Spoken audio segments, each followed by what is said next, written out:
صل على رسولنا صل على محمد صل على رسولنا صل على محمد صل على محمد صل على محمد صل على محمد صل على محمد صل على محمد أكبر الله أكبر الله أكبر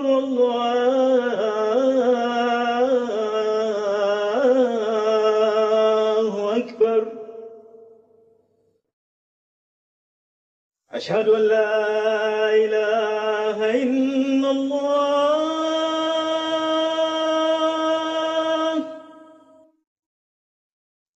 أشهد أن لا إله إلا الله أشهد أن محمدا رسول الله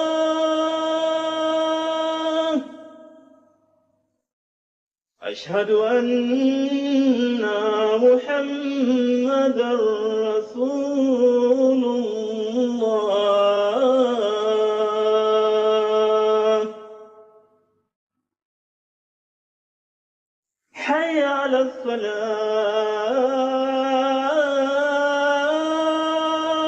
الصلاة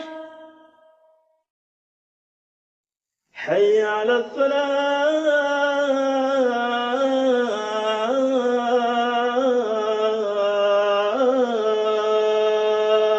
الصلاة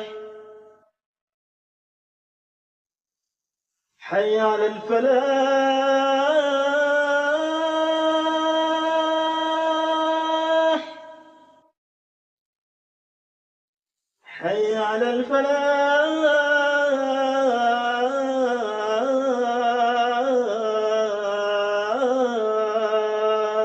الفلاح الله أكبر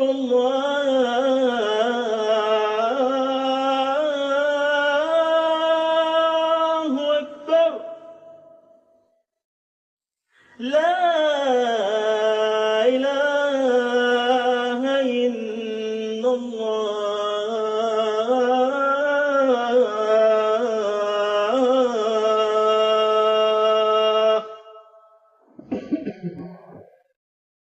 أشهد أن لا إله إلا الله وحده لا شريك له وأشهد أن محمدا عبده ورسوله أما بعد فأعوذ بالله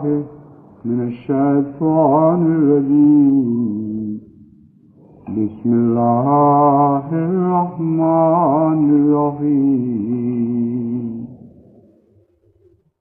الحمد لله رب العالمين الرحمن الرحيم مالك يوم الدين إياك نعبد وإياك نستعين اهدنا الصراط المستقيم صراط الذين أنعمت عليهم غير المغضوب عليهم ولا الضالين وسكنتم في مساكن الذين ظلموا في مساكن الذين ظلموا أنفسهم وتبين لكم كيف فعلنا بهم وضربنا لكم الأمثال وقد مكروا مكرهم وعند الله مكرهم وإن كان مكرهم لتزول منه الجبال فلا تحسبن الله مخلف وعده رسله إن الله عزيز ذو انتقام يوم تبدل الأرض غير الأرض والسماوات وبرزوا لله الواحد القهار.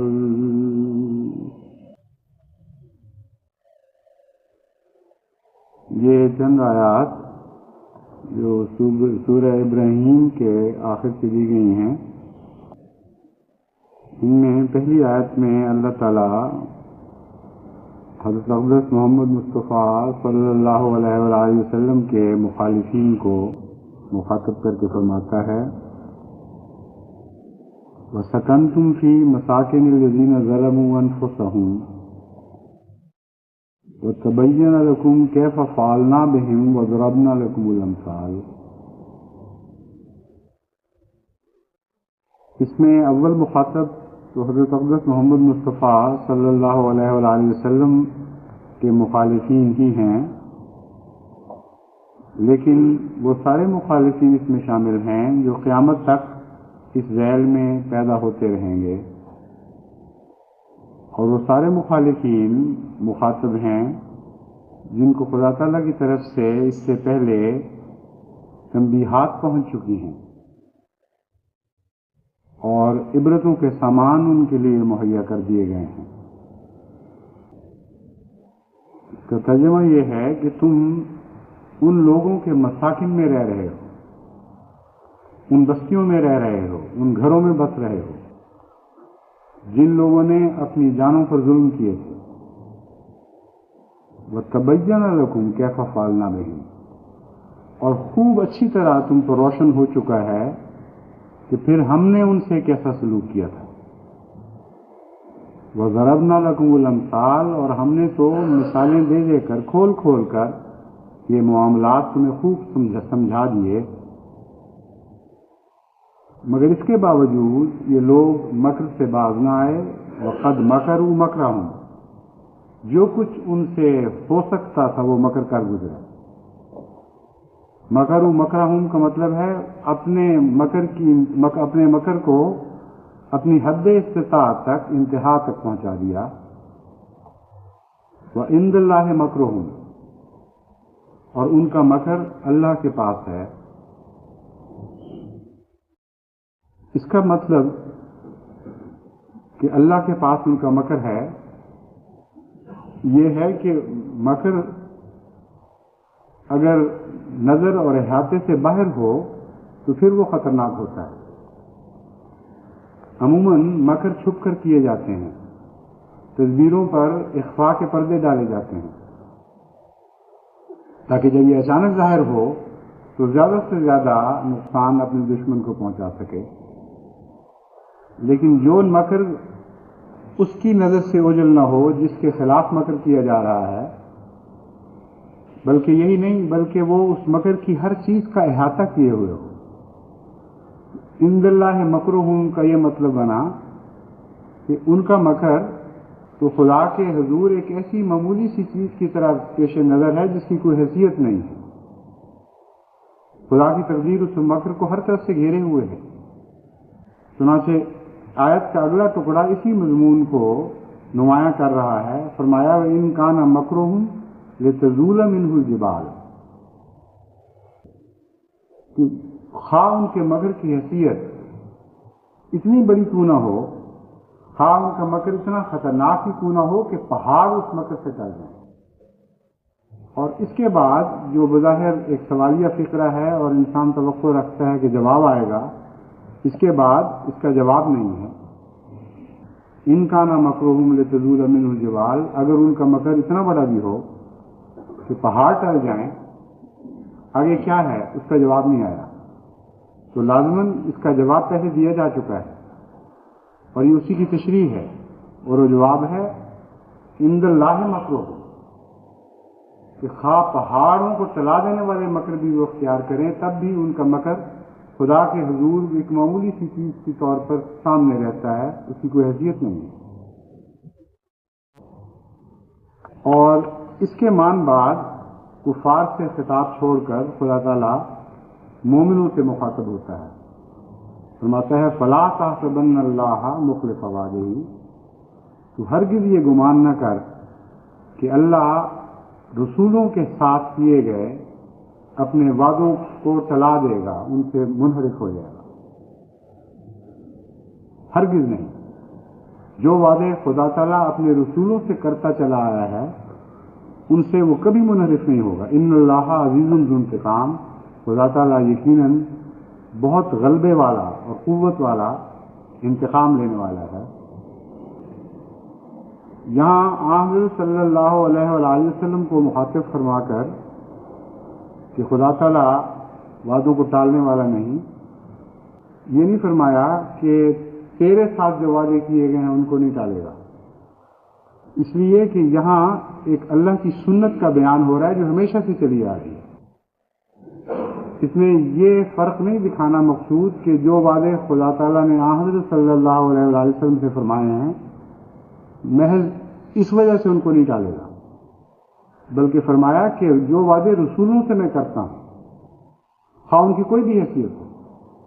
اول ہوں آخر ہوں ادنا ہوں نظر آئیں یا اعلیٰ دکھائی دیں، خدا کا یہ اصل قانون ہے کہ اپنے رسولوں سے کیے ہوئے وعدوں کو کبھی وہ نہیں ٹالتا۔ اس میں ایک عظیم شان قوت پیدا ہو جاتی ہے۔ کسی جگہ کسی حیثیت میں بھی کوئی رسول آیا ہو، یا کسی جگہ کسی حیثیت سے بھی کوئی رسول آنے والا ہو، یہ اصل قانون ہے خدا تعالیٰ کا کہ اس کے ساتھ کیے گئے وعدوں کو خدا تعالیٰ کسی صورت میں نہیں ٹالے گا، اور عزیز بھی بنے گا اور ذو انتقام بھی بنے گا۔ عزیز کا مطلب ہے جو غالب ہو اور قدرت رکھتا ہو غلبے پر، اور اس کا غلبہ اس کے لیے عزت کے سامان بھی پیدا کرے،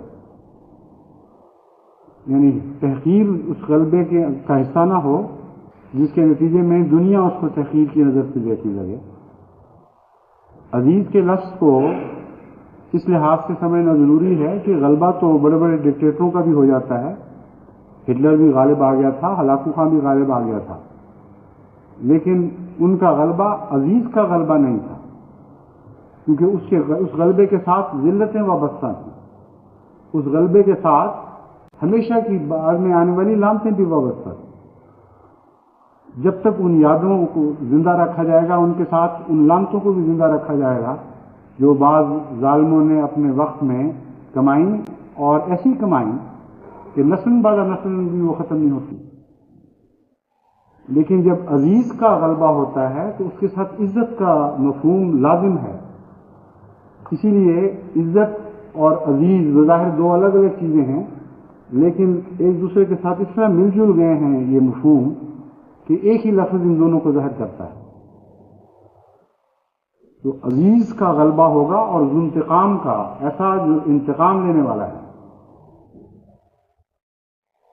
ذو انتقام یا ذو انتقام لفظ مجھے صحیح یاد نہیں، ذو انتقام ہے، انتقام والا خدا اس غالب آئے گا، جس کا مطلب یہ ہے کہ جو پہلے مخاطب تھے دشمن، وہ اپنی حرکتوں سے باز نہیں آئیں گے، باوجود اس کے کہ ان کو بار بار متنبع کیا گیا، باوجود اس کے کہ ان لوگوں کو وارث بنے، ان مکانوں میں رہے، ان محلوں میں ٹھہرے جہاں اس سے پہلے بعض لوگوں کو سزا مل چکی تھی، اور خدا تعالیٰ نے پھر کھول کھول کر مثالیں بھی ان کے سامنے رکھ دیں۔ ذو انتقام کے غلبے سے یہ بات ظاہر ہوئی کہ وہ ان چیزوں سے عبرت حاصل نہیں کریں گے اور فائدہ نہیں اٹھائیں گے، اور لازماً اللہ تعالیٰ ان سے ان کے ظلموں، ان کی زیادتیوں کا انتقام لے گا۔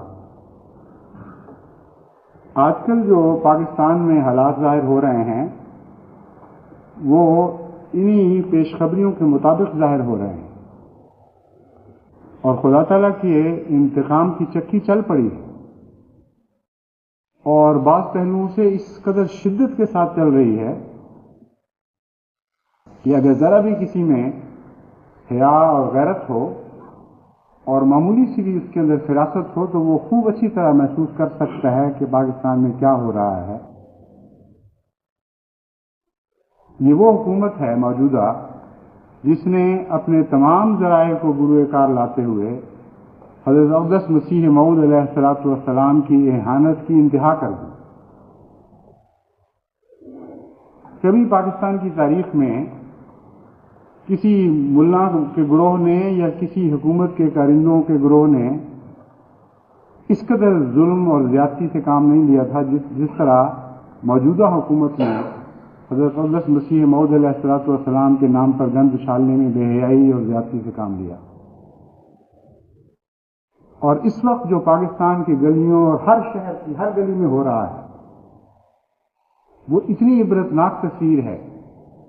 اتنا خطرناک گند اچھالا جا رہا ہے موجودہ صدر کے اوپر، اور یہی صدر جو سابق ڈکٹیٹر ہیں، جو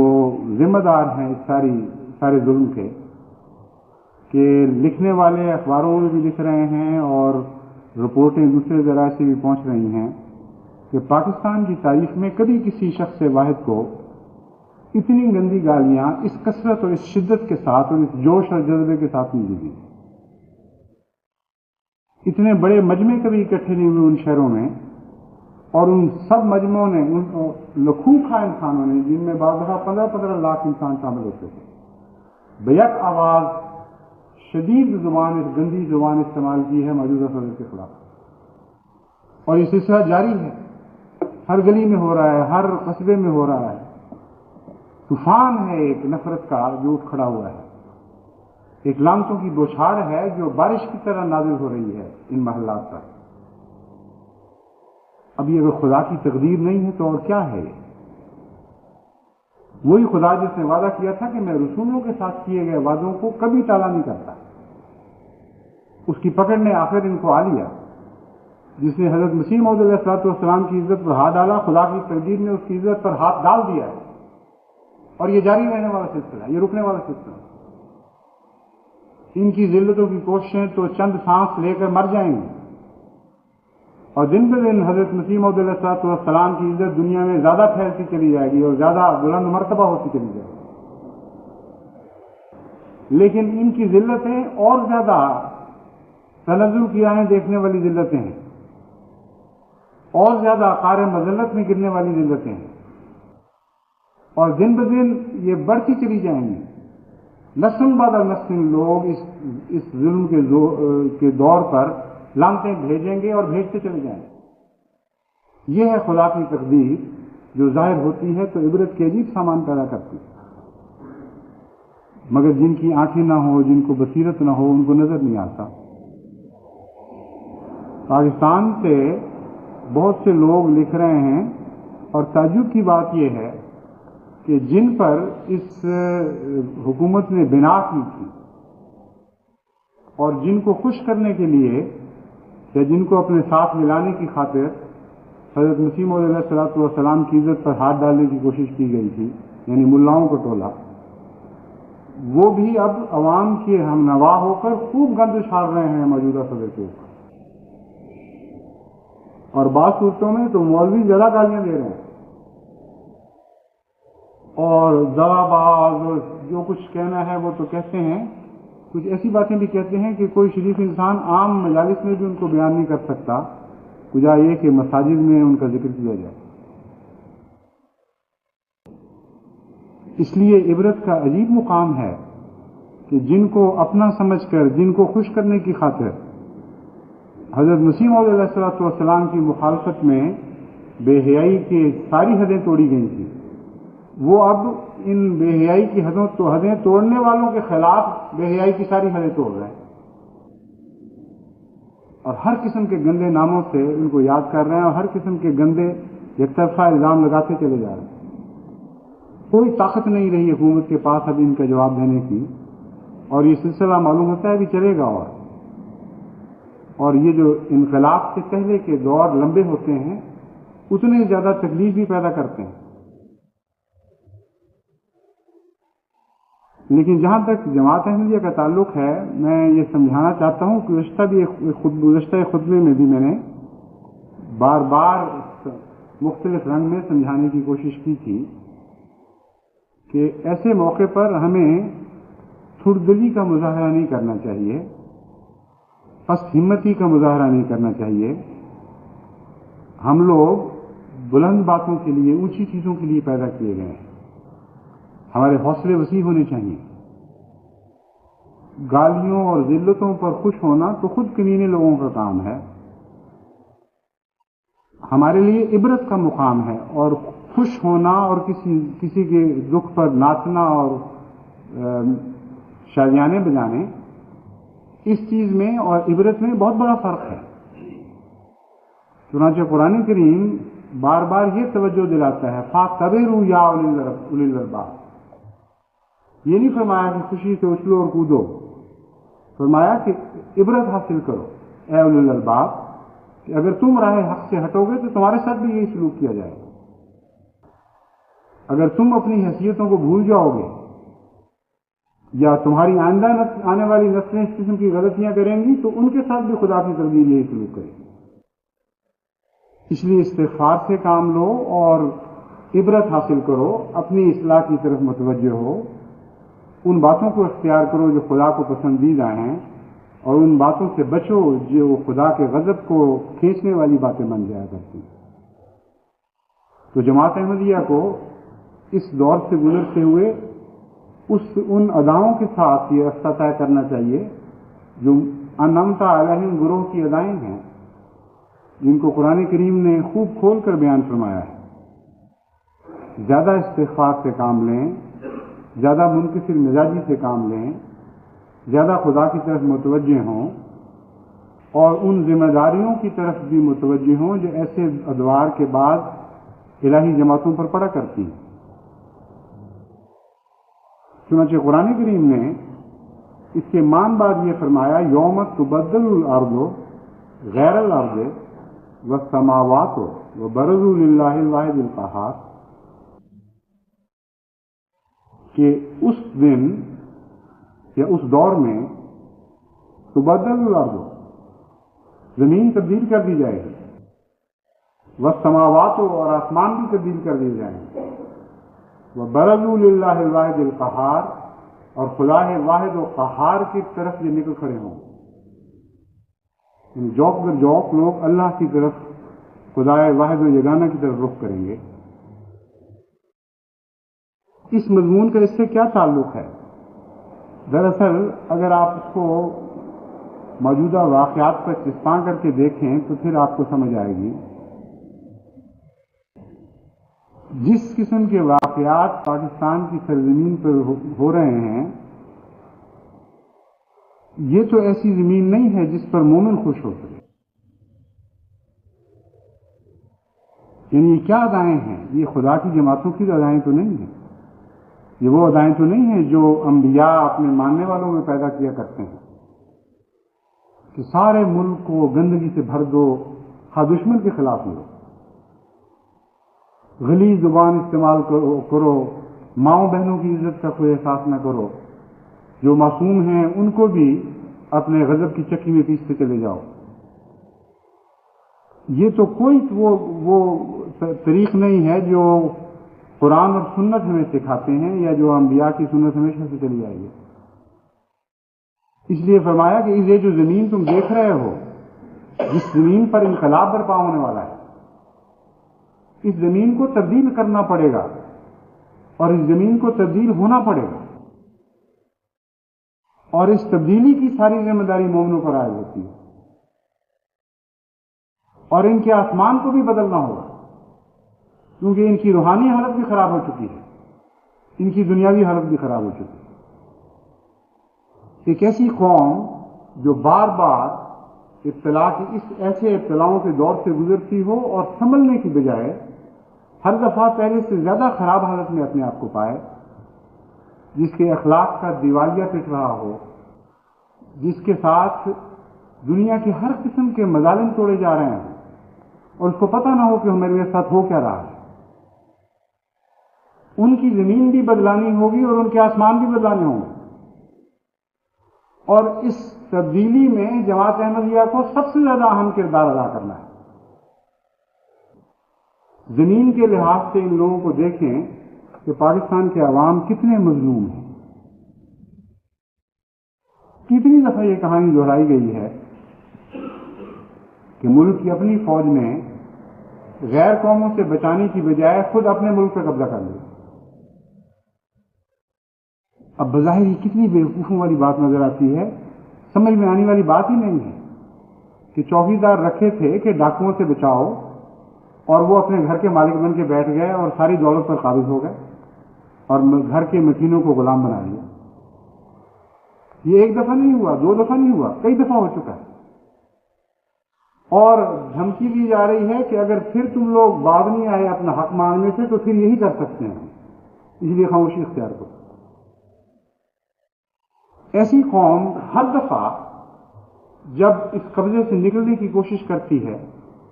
تو گندی گالیوں کے ذریعے نکلنے کی کوشش کرتی ہے، اور اس کے مقابلے پر خون نہاد کے ذریعے ان کی تحریکات کو دبانے کی کوشش کی جاتی ہے.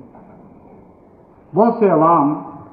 گالیاں دیتے، شور مچاتے، چھاتیاں پیٹتے، بعض گورنمنٹ کے اداروں کو آگ لگاتے ہوئے، بعض کھلم کھلا گولیوں کے منہ میں چھلانگیں مارتے ہوئے اپنے غیظ و غضب کا اظہار کر دیتے ہیں، اور ایک انقلاب برپا ہو جاتا ہے اور ان کی حالت وہی رہتی ہے بیچاروں. تو بدل الارض والسماوات کا کوئی نظارہ دنیا نہیں دیکھتی پھر، جو معنی خیز انقلابات کا ایک لازمہ ہونا چاہیے. یہ ہے قرآن کریم کا اعلان.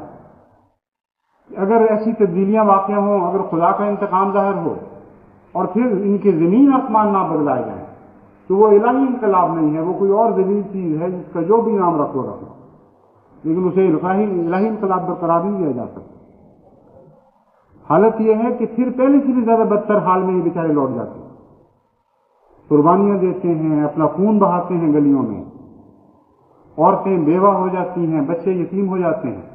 اور کوئی ان کا پرسان حال نہیں ہوتا. اسی طرح مزدور ترستا ہے اپنے حقوق کے لیے جس طرح پہلے ترسا کرتا ہے. اسی طرح حکومت کا نوکر ہو یا غیر نوکر ہو، آزاد تجارت کرنے والا ہو یا زمیندار ہو، سب کی حالت پہلے سے بدتر ہوتی چلی جا رہی. سارا معاشرہ دکھوں سے بھر گیا ہے. کسی شہر کے سلمز میں آپ جا کے دیکھیں، اب تو اکثر آبادیاں شہروں کی سلمز بن چکی ہیں. سڑکیں اکھڑی ہوئی ہیں، کوئی پرسان حال نہیں ہے، نہروں میں پانی سوکھ گئے ہیں. جو تقسیم ہے اس میں ظلم شامل ہو گیا ہے، انصاف کی تقسیم کا کوئی سوال ہی باقی نہیں رہا. سڑکوں کی بجائے گھر بننے لگ جاتے ہیں، گھروں کی بجائے زمینیں خریدی جانے لگتی ہیں. وہ ادارے جنہوں نے حکومتوں کے گھر بنانے ہیں ان کی زمینیں بن رہی ہیں گھروں کی بجائے. وہ ادارے جنہوں نے سڑکیں بنانی ہیں سڑکوں کی بجائے ان کے اپنے گھر بن رہے ہیں. کوئی ایک بھی کل سیدھی نہیں، اور دن بدن زیادہ سے زیادہ بگڑتی چلی جا رہی ہے. اتنے دکھی ہیں لوگ، اس قدر مصیبتوں میں مبتلا ہیں کہ روزمرہ کی زندگی ایک عذاب بن گئی. اور کوئی بیمار ہو تو پوچھنے والا کوئی نہیں، کوئی مر جائے تو کوئی ہمدردی کرنے والا نہیں. چوری ہو، ڈاکہ ہو، سب اپنے حال میں مگن ہیں. یہاں تک کہ غربت جو ہے وہ پھر کفر کی راہ اختیار کرتی ہے، بے حیائی بن کر بازاروں میں بکنے لگتی ہے. پاکستان کے کسی ایک شہر کے غریب علاقے میں آپ جا کے دیکھیں تب آپ کو اندازہ ہوگا کہ کتنا دکھی ملک ہے. اور جب انقلاب آتا ہے گالیوں اور شور اور فساد اور دنگے کے ذریعے آتا ہے، اور بعد میں پہلے سے زیادہ دکھ چھوڑ جاتا ہے. اس لیے جماعت احمدیہ کے اوپر بھاری ذمہ داری ہے قرآن کریم کا پیغام آپ کو یہ ہے کہ آپ نے نئی زمین اور نئے آسمان کے لیے کوشش کرنی ہے. آپ ہرگز کسی انقلاب سے راضی نہ ہوں جو دنیا کے حالات بدلانے والا انقلاب نہ ہو، جو ان کی دنیاوی زندگی میں بھی تبدیلی پیدا نہ کر سکے اور جو ان کی روحانی زندگی میں بھی تبدیلی پیدا نہ کر سکے. اس انقلاب پر مومن راضی ہو جائیں اور مومن خوش ہو جائیں، یہ کیسے ممکن؟ ایسے چھوٹے اور سطحی اور پستہ خیالات والوں کا رب عظیم سے کوئی تعلق نہیں ہوتا، رب اعلیٰ سے ان کا کوئی تعلق نہیں ہوتا. اس لیے مومنوں کی جماعت کو ان حالات پر نظر ڈال کر عبرت حاصل کرنی چاہیے اور وہ عزائم پہلے سے زیادہ بلند کرنے چاہیے، وہ ہمتیں پہلے سے زیادہ مضبوط کرنی چاہیے، ان ارادوں کو مزید قوت ودیت کرنی چاہیے، اپنے عمل کی طاقت کو بڑھانا چاہیے، جن کے ذریعے دنیا میں دائمی اور حقیقی انقلاب برپا کیے جاتے ہیں. ان غربتوں کا علاج بھی جماعت احمدیہ میں کے پاس ہے اور جماعت احمدیہ ہی کے ذریعے ہوگا. ان ناانصافیوں کا علاج بھی جماعت احمدیہ ہی کے پاس ہے اور جماعت احمدیہ کے ذریعے ہوگا. ان کی روحانی بدحالی اور بے راروی کا علاج بھی جماعت احمدیہ ہی کے پاس ہے اور جماعت احمدیہ ہی کے ذریعے ہوگا.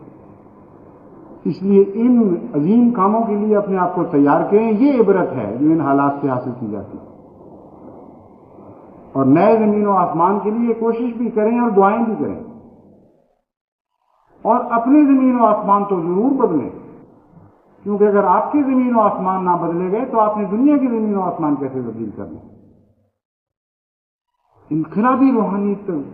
تبدیلیوں کا تقاضا کر رہا ہے یہ. ایسی تبدیلیاں کہ جماعت کے اندرونی حالات، دنیاوی حالات بھی درست ہو جائیں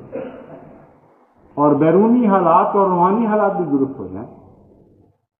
میں جب بار بار زور دیتا ہوں آئلی جھگڑوں کو مٹانے کے لیے، آپس میں محبت کا ماحول پیدا کرنے کے لیے، مالی لحاظ سے اپنی دیانتداری کے معیار کو بڑھانے کے لیے، اپنے تقویٰ کے معیار کو اونچا کرنے کے لیے، تو یہ سارے نئے زمین و آسمان جو ہم نے پیدا کرنے ہیں ان کا مضمون میرے سامنے ہوتا ہے اور میں فکر کرتا ہوں. اس لیے وہ احمدی جو مجھے خط لکھتے ہیں کہ الحمدللہ وہ سب کچھ ہو گیا جس کی ہم توقع کر رہے تھے، مجھے ان پر رحم آتا ہے. یہ تو آرائش خم کاکل ہے، یعنی جس طرح کوئی اپنے حسن میں مگن خود اپنی زلفوں کو سدھارتا ہے اور خوش ہوتا چلا جاتا ہے. لیکن کچھ ہیں جو اس کو دیکھ کر اندیشہ ہے دور دراز میں مبتلا ہو جاتے ہیں. بس وہ انقلاب جو نتائج سے خالی ہیں، وہ انقلاب جن کے عقد میں روحانی تبدیلیاں اور پاکیزہ روحانی تبدیلیاں پیدا ہونے والی نہ ہوں، وہ انقلاب جن کے بعد قوم کی حالت نہ سدھرے اور پھر آئندہ خطرات کے لیے تیاری، آئندہ خطرات کے انتظار میں گویا وہ بیٹھ جائے کہ کب پھر ماحول بگڑے اور کب پھر ہم اس دور سے دوبارہ گزرنے شروع ہو جائیں. جن انقلابات کا نتیجہ اس کے سوا کچھ نہ ہو، میں آپ کو یقین دلاتا ہوں کہ وہ انقلاب نہیں ہیں جن کا قرآن کریم کی آیات میں ذکر ہے. کیونکہ قرآن کریم فرماتا ہے یوم تبدل الارض غیر الارض والسماوات وبرزوا للہ الواحد القہار. بس اے احمدیو، اس عظیم شان انقلاب کے لیے کوشش کرو اور راضی نہ ہو، اور ہرگز راضی نہ ہو جب تک اس انقلاب عظیم کا پیش خیمہ تم اپنی آنکھوں کے سامنے نہ دیکھو، جب تک اس انقلاب عظیم کے آثار تمہیں دکھائی نہ دینے لگے، جب تک اس انقلاب عظیم کی خوشبو تمہارے نسوں تک نہ پہنچے، ہرگز راضی نہ ہو. اسی کے لیے کوشش کرتے چلے جاؤ، اسی کے لیے دعائیں کرتے چلے جاؤ، کیونکہ ہماری جماعت الہی جماعت ہے اور انہی اغراض کے لیے پیدا کی گئی.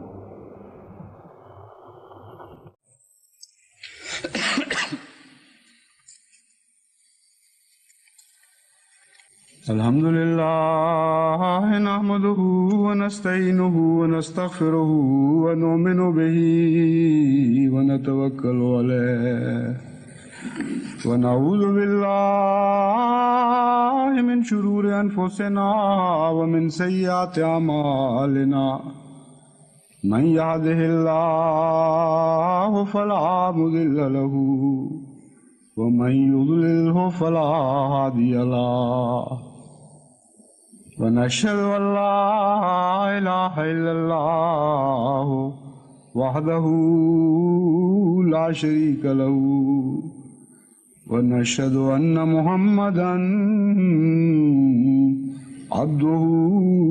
ورسوله. غالباً اعلان کیا جا چکا ہوگا، اب چونکہ دن لمبے ہو گئے ہیں پھر، اس لیے سردیوں کے عذر کے نتیجے میں جو نماز ظہر جمعہ کے ساتھ عصر جمع کی جاتی تھی وہ آج سے بند ہے. آج نمازیں الگ الگ ہوں گی، اس لیے نوجوان خصوصاً مطلع رہیں کہ وہ اپنی سنتیں پوری کریں جمعہ کے بعد. عباد اللہ رحمکم اللہ، ان اللہ یامر بالعدل والاحسان وإیتاء ذی القربى وینہی عن الفحشاء والمنکر والبغی یعظکم لعلکم تذکرون. اذکروا اللہ یذکرکم وادعوہ یستجب لکم ولذکر اللہ اکبر.